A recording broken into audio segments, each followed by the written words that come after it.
I'm in the village of Baja Chiquito, which is an umbrera village on a fairly major river that is used by the immigrants to go downstream and get off at another camp and be processed onto buses that then go on into Costa Rica. It took about 2 hours or so to get upriver to this place, to this Indian village. And what we found along the way was that at least 23 boats filled with immigrants passed us on the way down, on our way up and their way down. So Todd, walk our audience through your recent visit to the Darién Gap. Remind them where the Darién Gap is and the significance of it, and welcome back. Thank you. Sure. The Darién Gap is a fairly notorious major immigrant highway passageway that connects South America to North America. It goes from Colombia into Panama. It's roadless. It used to have maybe 10,000 or less immigrants a year go through it. When Biden entered office and did catch and release at our border, it sparked off this massive historic wave through there. 520,000 last year alone, another 250,000 so far this year. But what happened is the Panamanians elected a new president who said, I'm closing it. That's too many. That's a bridge too far for us.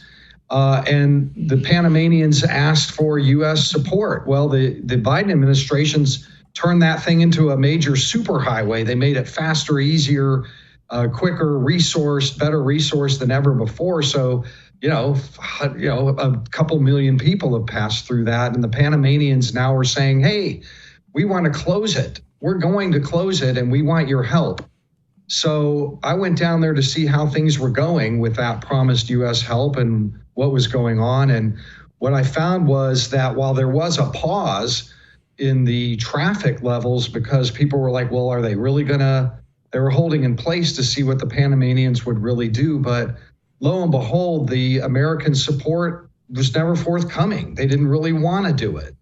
A golden opportunity for the Americans to improve our national security footing. This is where the 380 immigrants on the terror watch list that we've caught at our border came through initially. They can't even screen them down there anymore. Maybe 3% they can screen of the ones coming through. And here we have this opportunity to close it down. And so far, what I found is that we're taking a pass.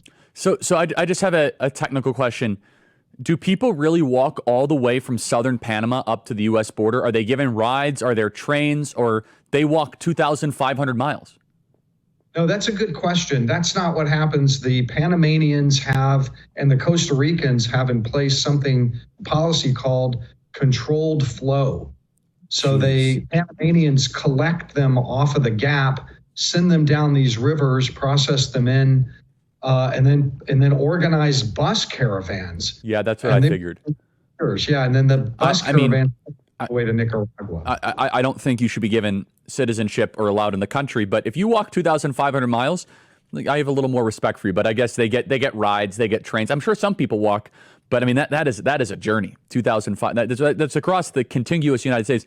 So how many people can we expect? Because that is a leading indicator for eventually what happens at the border. What is the time lapse then from a Darién Gap flow to a border surge on our border? What is the gap in timing here?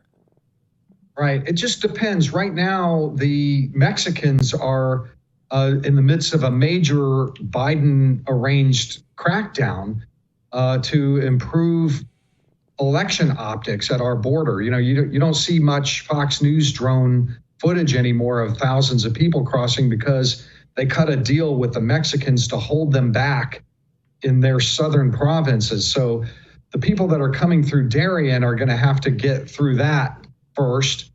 And then as of November 5th, I expect that the floodgates will be unleashed, lifted, and, all of those hundreds of thousands of people down there will pour through. But until the November 5th election right now, I think that, we're not going to see them coming through very quickly, but the Panamanians afterwards, the Panamanians have done something really, they brought us this silver platter olive branch saying, we will shut this thing down. We want to shut it down. All you have to do is give us some money for repatriation flights. The money's not coming so far, and neither is the diplomatic muscle that they need to make other Latin American countries work with the Panamanians to shut that gap down. That is a national security threat. That gap has always been a problem because 170 nationalities come through there from all over Africa, every Muslim majority country in the world. That's where they're coming through first. They land in Latin America and pass through there, and it's a perfect geographic chokehold point. And you've got a government there willing to do it, and the U.S. is like, never mind.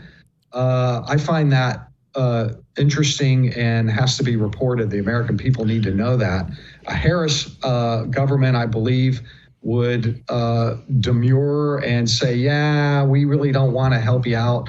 A Trump administration, I think, would flood the zone with cash and diplomats to make sure it happened.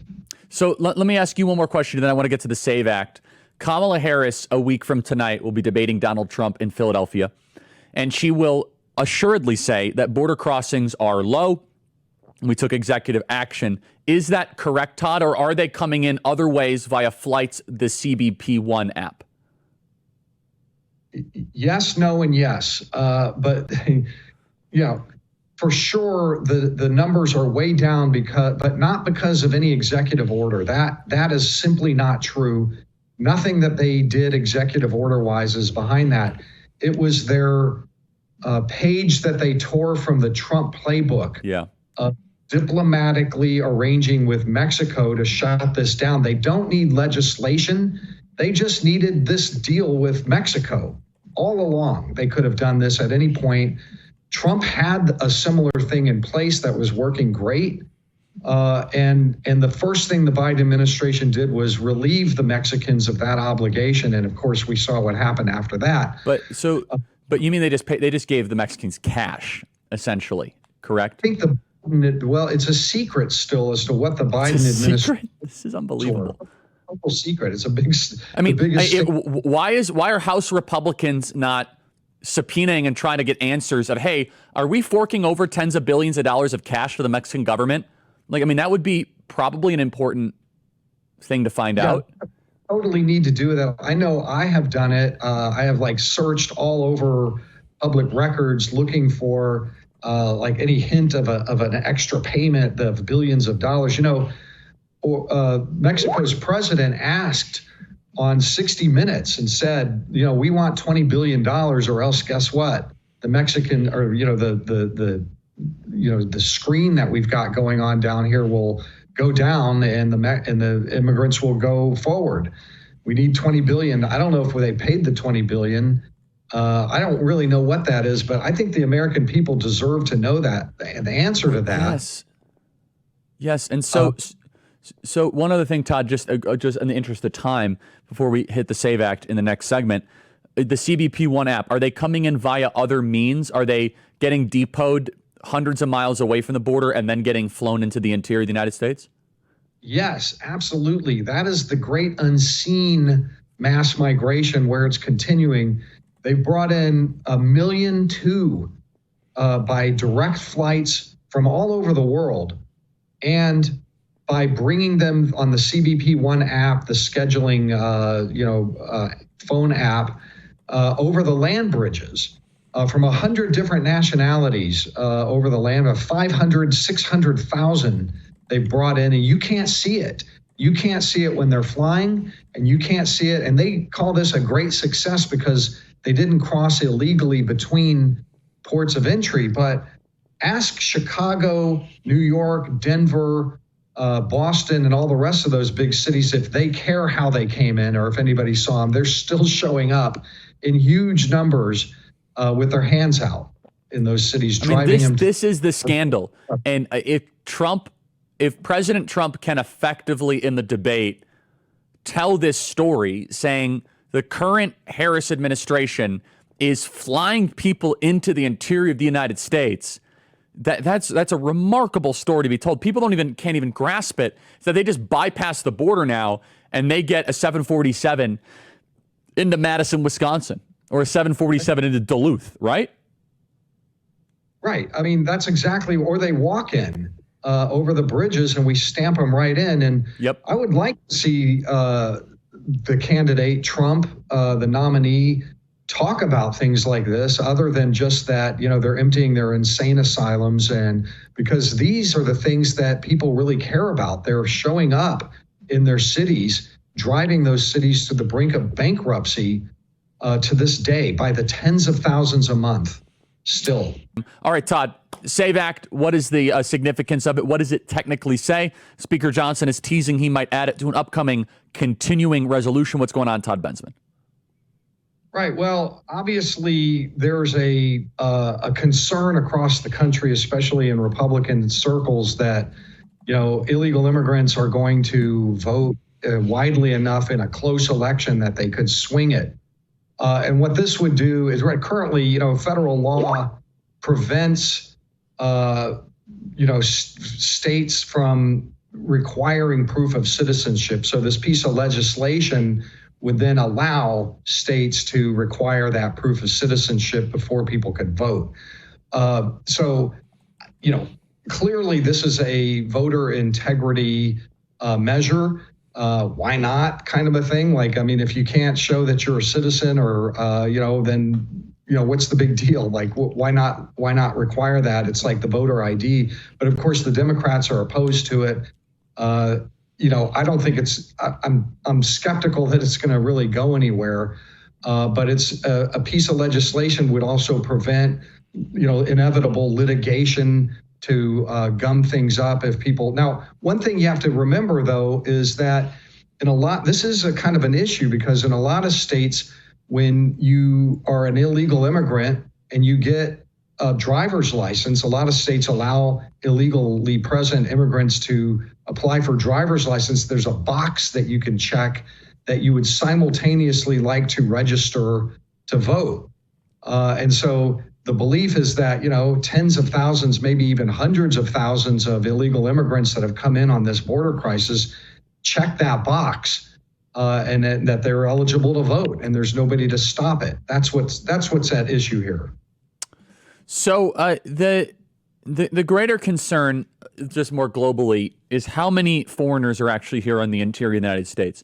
How many illegals are there, would you guesstimate, and how many have come across the border since January of 2021? Well, the center, we think that it's somewhere in the neighborhood of we're conservative on that, between 8 million and 10 million, and probably more. And that would include the gotaways, the people that were never registered or nobody ever laid hands on them. They just slipped on through and into the interior. We think that we know that there are at least 2 million of those, but we think there are probably a lot more. So the numbers are variable, but I'll figure about 10 million got in on this in the last 36, 40 months. So 10 million new people that have come into the United States. They're here illegally, 10 million people, and they're spread all across the country. They're not just regional. To put that into perspective, that is the population of Michigan. That is the population of North Carolina. That is more than the population of New Jersey, Virginia, Washington, Arizona, Tennessee. That's more than the population of 40 states, Todd. I mean, we were having, 4 full Super Bowl stadiums a month come in for years. So, those of us who were down there watching this were just, we understood that there was nothing of this magnitude in the record books anywhere. No country on earth has had something like this happen on purpose. There's that many people here. And a lot of those, remember the people that come in over the border and then we usher them right in, we catch and release the vast majority of them. They'll gravitate to blue states, but also plenty of red states. But wherever they can get the most stuff, where the places that want to hand out driver's licenses, for example, where they can check those voter registration boxes. They're heavy in those places where you can check those voter registration boxes on the driver's license application. Unbelievable. TODD BENSMAN, thank you so much. Check out his book, Overrun. Thank you. Thanks for having me.